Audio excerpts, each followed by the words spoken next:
जय हिंद साथियों। तो कैसे हैं आप लोग। आज की इस वीडियो में मैं स्टार्ट करने वाला हूं। सब्जेक्ट है लॉ ऑफ कॉन्ट्रैक्ट में सेमेस्टर 1 का यूनिट 1 में टॉपिक 1 कौन सा है, meaning and nature of contract. तो इसको मैं आज स्टार्ट करने वाला हूं। बहुत से लोग बोलते हैं कि भाई मुझे कॉन्ट्रैक्ट समझ नहीं आता है, बाउंस कर रहा है। देखो भाई, अगर आपको कोई चीज़ समझनी है तो उस पर टाइम देना पड़ेगा, और आपके लिए कॉन्ट्रैक्ट सब्जेक्ट अभी अभी नया नया है, तो इस पे आपको फोकस करना होगा ज़्यादा, ठीक है। लेकिन मैं भरपूर प्रयास करूँगा कि मैं आपको समझाने का प्रयास करूँ, ठीक है। लेकिन उससे पहले मैं आपको बता दूँ, कॉन्ट्रैक्ट पढ़ने के लिए एक बुक आती है बेयर एक्ट, जो आपको 60-70 रुपये मिल जाएगी। उसको आपको लेना कंपलसरी है, क्योंकि उसमें सारे सेक्शंस लिखे हुए हैं, उसी से आपको पढ़ना है। मैं यहाँ पे आपको एक्सप्लेन करूँगा और आपको वहाँ से पढ़ना है, ठीक है। सबसे पहले आपको जानना होगा कि आपका इंडियन कॉन्ट्रैक्ट एक्ट कब आया। ये आपका आया था 1 सितंबर 1872 को। ये डेट आपको याद रखनी है। The Indian contract act 1872 bill having been passed by the legislature received its assent on 25 April 1872, ठीक है। एक आपको कॉन्ट्रैक्ट पढ़ने के पहले उसका बेसिक आइडिया होना चाहिए, ठीक है। ये आपके सिलेबस में है नहीं, पर मैं आपके लिए एक पर्टिकुलर वीडियो बनाऊंगा जिसके अंदर मैं आपको बताऊंगा कि कॉन्ट्रैक्ट की हिस्ट्री क्या रही है, कॉन्ट्रैक्ट कब आया, कैसे आया, कहाँ से आया। तो इसका एक पर्टिकुलर वीडियो आएगा। लेकिन जो अभी आपके सिलेबस में है, जो आपके कोर्स में है, मैं वो डिस्कस कर रहा हूँ। लेकिन ये जो आपका बताया कि मैंने कॉन्ट्रैक्ट की हिस्ट्री क्या है, इसकी एक अलग वीडियो आएगी और उसको आपको देखना है। आपको पता होना चाहिए, अगर आप लॉ के स्टूडेंट हैं तो आपको पता होना चाहिए कॉन्ट्रैक्ट की हिस्ट्री क्या है। तो स्टार्ट करते हैं आपके सिलेबस से कि कॉन्ट्रैक्ट है क्या। बात करते हैं डेफिनेशन ऑफ कॉन्ट्रैक्ट की। ये कहाँ डिफाइंड है, आपके बेयर एक्ट बुक में। मैंने आपसे कहा कि आपको बेयर एक्ट की बुक खरीदना कंपलसरी है, उसमें सारे सेक्शंस लिखे हुए हैं। तो कहाँ डिफाइंड है कॉन्ट्रैक्ट, सेक्शन 2 क्लॉज H में डिफाइन है। A contract is an agreement enforceable by law. वो एग्रीमेंट जो इन्फोर्सिबल बाय लॉ है, मतलब जो वैलिड है लॉ के पॉइंट ऑफ व्यू से, वो एग्रीमेंट सारे कॉन्ट्रैक्ट हैं। First, there must be agreement and that agreement must be enforceable by law. आपको 2 कंडीशन याद रखनी है। पहली बात तो एग्रीमेंट होना चाहिए, और एग्रीमेंट एनफोर्सिएबल बाय लॉ होना चाहिए। लॉ उस एग्रीमेंट को मानता हो वही कॉन्ट्रैक्ट होगा। ऑफर प्लस एक्सेप्टेंस क्या बनता है, एग्रीमेंट। ऑफर क्या है, जैसे मैंने आपको ऑफर दिया कि मेरे पास एक पेन है, मान लो मेरे पास ट्राइमैक्स का पेन है, मैं इसको बेचना चाहता हूँ। मैंने आपको ऑफर दिया, आपने इसको एक्सेप्ट कर लिया, तो ये क्या बन गया, एग्रीमेंट। अभी इसके बारे में आगे और समझेंगे, ठीक है। आपका एग्रीमेंट कहाँ डिफाइन है, सेक्शन 2 क्लॉज E में। Every promise and every set of promises forming the consideration for each other is an agreement. For example, किसी ने मुझे ऑफ़र दिया कि भाई ये कार मैं सेल करना चाहता हूँ, और मैंने एक्सेप्ट कर लिया कि मैं कार लूँगा। एक प्रपोजल और ऑफ़र एक्सेप्ट हो जाता है तो वो प्रॉमिस बन जाता है। एक बात जानो, प्रपोजल और ऑफ़र एक ही टर्म है, बट प्रपोजल हमारा इंडियन टर्म है और ऑफ़र हमारा इंग्लिश टर्म है। एक प्रपोजल और ऑफ़र एक्सेप्ट हो जाता है तो वो क्या बन जाता है, प्रॉमिस। मैंने प्रॉमिस कर दिया कि मैं 1 लाख में कार खरीदूंगा।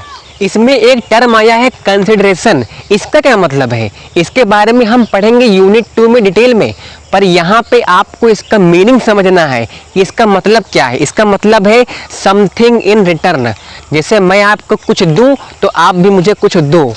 जैसे मैंने अभी एग्जाम्पल दिया कि सामने वाला मुझे अपनी कार दे रहा है, तो कार क्या है मेरे लिए, कंसिडरेशन है, और मैं उसको 1 लाख रुपए दूंगा। तो उसके लिए जो कार का ओनर है उसके लिए कंसिडरेशन 1 लाख रुपए है। जब प्रॉमिस कंसीडरेशन के साथ मिलती है तो बना देती है agreement. A promise when combined with consideration formed agreement. एक बार फिर से डेफिनेशन पढ़ो। Every promise and every set of promises forming the consideration for each other is an agreement. I think आपको ये समझ में आ गया होगा।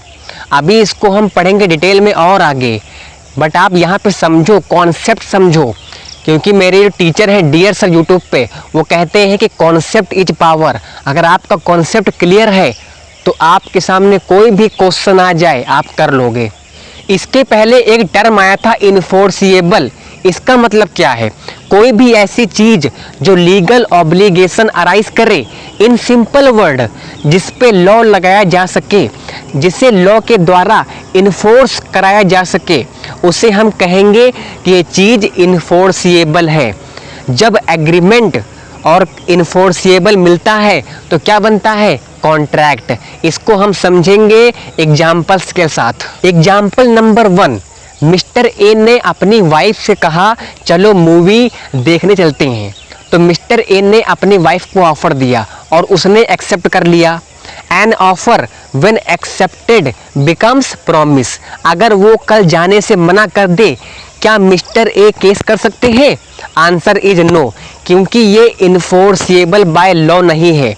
तो ऐसे एग्रीमेंट कॉन्ट्रैक्ट नहीं है, क्योंकि ये इन्फोर्सिएबल नहीं है, इस पे कोई भी केस नहीं हो सकता। अब सुनो एग्जाम्पल नंबर 2। ए ने ऑफर दिया बी को कि मेरे कंपनी में काम करवा के मंथली 20,000 रुपीस दूंगा। बी ने एक्सेप्ट कर लिया।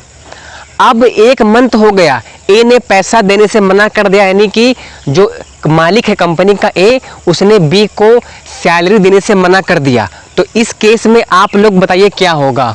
अच्छा आप लोग बताओ, क्या बी कोर्ट में केस फाइल कर सकता है? आंसर इज यस, क्योंकि ये इन्फोर्सिएबल बाय लॉ है। जो इसके पहले एग्जाम्पल था उसमें वो इन्फोर्सिएबल बाय लॉ नहीं है, लेकिन ये है। ठीक है, तो दोनों के बीच में डिफरेंस पता होना चाहिए आपको। इस तरह के जो एग्जाम्पल होते हैं, है ना, जिस पे लॉ एप्लीकेबल नहीं होता है, वो सोशल कॉन्ट्रैक्ट होते हैं। लाइक किसी के साथ मूवी देखने जाना, पापा ने कहा बाइक दिलवा देंगे, है ना, एटसेट्रा। तो ये इन्फोर्सिएबल बाय लॉ नहीं है, लेकिन जिस पे लॉ अप्लाई हो सकता है, जिसमें लीगल ऑब्लिगेशन अराइज होगा, वो कॉन्ट्रैक्ट होता है। इस बात को आप ध्यान रखिएगा। जो मैंने एग्जाम्पल दिए हैं, ज़रूरी नहीं है कि आपको यही लिखना है, आप अपने हिसाब से एग्जाम्पल्स फॉर्म कर सकते हो, लेकिन वो एग्जाम्पल वैलिड होने चाहिए, यानी सही होने चाहिए। ऐसा नहीं है कि आप अंट संट लिख रहे हो, है ना, आपको एग्जाम्पल सही लिखना है।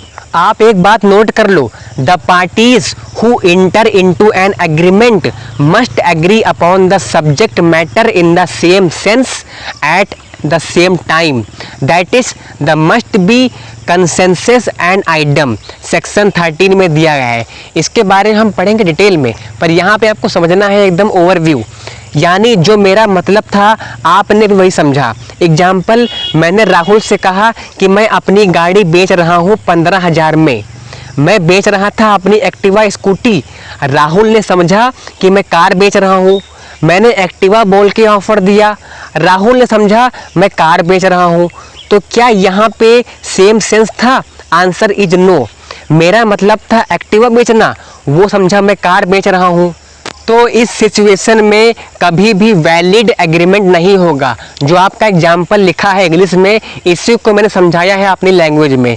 आप इसको पढ़ सकते हैं, ये आपके लिए होमवर्क है। आप इसको बताइए कमेंट में कि ये जो एग्जाम्पल नंबर 2 है ये क्या कह रहा है। ठीक है, ये आपके लिए होमवर्क है।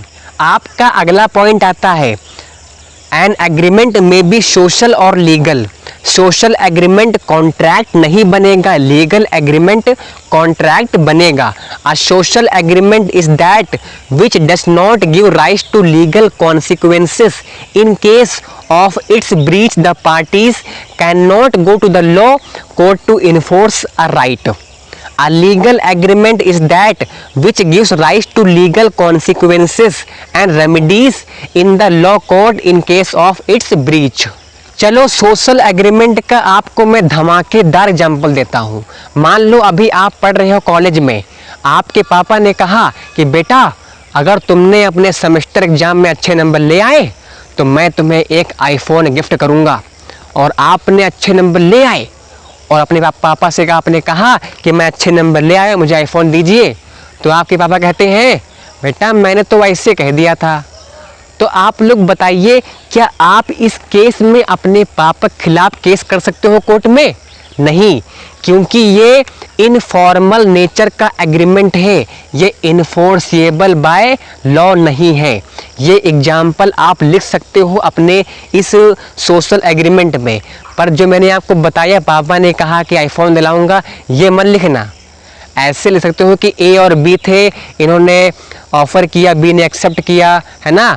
तो ऐसे आप एग्जाम्पल लिख सकते हो। अब सुनो लीगल एग्रीमेंट का एग्जाम्पल। जैसे मिस्टर ए है, कंपनी के ओनर हैं, उन्होंने मिस्टर बी को ऑफ़र दिया कि मेरे कंपनी में काम करिए आके, मैं आपको इतना पेमेंट करूंगा। मिस्टर बी ने इसको एक्सेप्ट कर लिया तो वह एग्रीमेंट बन गया। अब मिस्टर बी को 2-3 महीना हो गया, पर मिस्टर ए ने उनको सैलरी नहीं दी, है ना। उनके बीच में एग्रीमेंट हुआ था कि आप काम करिए आके, मैं आपको पेमेंट करूंगा, लेकिन वो पेमेंट नहीं कर रहे हैं। तो क्या इस केस में मिस्टर बी मिस्टर ए के खिलाफ केस कर सकते हैं? हाँ कर सकते हैं यार, क्योंकि ये इन्फोर्सिबल बाय लॉ है, ये फॉर्मल नेचर का एग्रीमेंट है। तो इस केस में मिस्टर बी फाइल केस कर सकते हैं मिस्टर ए के खिलाफ। आपका अगला पॉइंट आता है all agreements are not contract but all contracts are agreement. इस स्टेटमेंट का मतलब ये है कि इस दुनिया में जितने सारे एग्रीमेंट हैं वो सारे कॉन्ट्रैक्ट नहीं हैं, बट सारे कॉन्ट्रैक्ट एग्रीमेंट हैं। देखो सिंपल सी बात है, एक कॉन्ट्रैक्ट को बनने के लिए एग्रीमेंट का होना ज़रूरी है। बिना एग्रीमेंट के कॉन्ट्रैक्ट बन ही नहीं सकता यार। जैसे आपने किसी को ऑफ़र दिया, उसने एक्सेप्ट किया, मैंने आपको क्या बताया था, जब ऑफ़र और एक्सेप्टेंस मिलता है तो क्या बनता है? एग्रीमेंट। अगर वो एग्रीमेंट इन्फोर्सिबल बाय लॉ है तो क्या बनेगा? कॉन्ट्रैक्ट। अगर वो इन्फोर्सिबल बाय लॉ नहीं है तो वो कॉन्ट्रैक्ट नहीं बन सकता, है ना।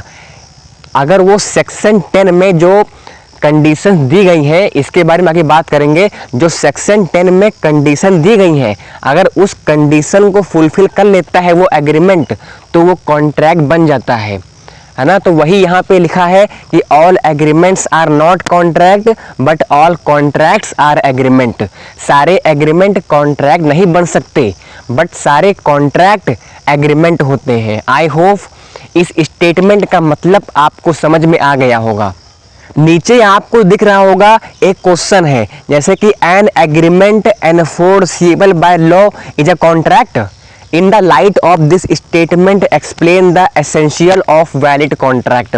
और ऐसे पूछ सकता है all contract are set to be an agreement but all agreement are not contract. Comment. ये दोनों क्वेश्चन एक ही है, डोंट कंफ्यूज, बस पूछने का तरीका अलग है, सो डोंट कंफ्यूज। इसका आंसर सेम ही होगा। इसमें आपको कॉन्ट्रैक्ट की डेफिनेशन लिखनी है सेक्शन 2 क्लॉज H में, ठीक है। ऑफर प्लस एक्सेप्टेंस क्या बनता है? एग्रीमेंट बनता है। तो आपको एग्रीमेंट डिफाइन करना है, ठीक है। सोशल एग्रीमेंट होता है, लीगल एग्रीमेंट होता है, इसका आपको एग्जाम्पल लिखना है, ठीक है। फिर इसके बाद पूछा है कि एसेंशियल ऑफ वैलिड कॉन्ट्रैक्ट, है ना। एक कॉन्ट्रैक्ट बनने के लिए क्या क्या रिक्वायरमेंट होता है, इसको आपको लिखना है। तो अगली जो नेक्स्ट वीडियो मेरी होगी उसमें हम डिस्कस करेंगे एसेंशियल ऑफ वैलिड कॉन्ट्रैक्ट। ये आपके लिए इम्पोर्टेंट है, ये आपसे पूछ सकते हैं पेपर में कि एक कॉन्ट्रैक्ट को बनने के लिए, है ना, क्या एसेंशियल रिक्वायरमेंट है। तो इसको डिस्कस करेंगे नेक्स्ट वीडियो में।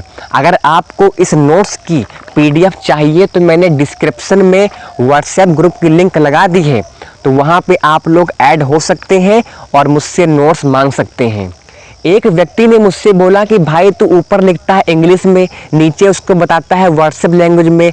तो देख भाई, मेरा पढ़ाने का तरीका अलग है। मैं चाहता हूं कि आपका कॉन्सेप्ट क्लियर हो, क्वेश्चन कहीं से भी आ जाए आप कर लो। मैं चाहूं तो समझाओ इंग्लिश टू इंग्लिश, पर उससे क्या होगा, आपका कॉन्सेप्ट क्लियर नहीं होगा। तो मैं चाहता हूं कि आपका कॉन्सेप्ट क्लियर हो। तो इसीलिए मैं ऊपर लिखता हूँ इंग्लिश में और नीचे लिखता हूँ व्हाट्सएप लैंग्वेज में, ताकि आप उसको स्क्रीनशॉट लेके कहीं सेव करके उसको पढ़ सकें। ठीक है, और मेरे पास नोट्स रखे हैं इंग्लिश टू इंग्लिश। आप व्हाट्सएप पे आइए, मैं उसको करता हूँ फॉरवर्ड आपको, आप पढ़िए उससे। यहाँ मैंने समझाया है, वहाँ उसको पढ़िए। जब दोनों को आप कंबाइन करेंगे तो आपको समझ में आ जाएगा। बिना समझे किसी चीज़ को याद करोगे, याद नहीं कर पाओगे, भूल जाओगे। तो मेन चीज़ ये है कि आपका कॉन्सेप्ट क्लियर होना चाहिए। तो अगली वीडियो में डिस्कस करूँगा मैं एसेंशियल ऑफ वैलिड कॉन्ट्रैक्ट। तो मिलते हैं नेक्स्ट वीडियो में, तब तक के लिए जय हिंद, जय भारत।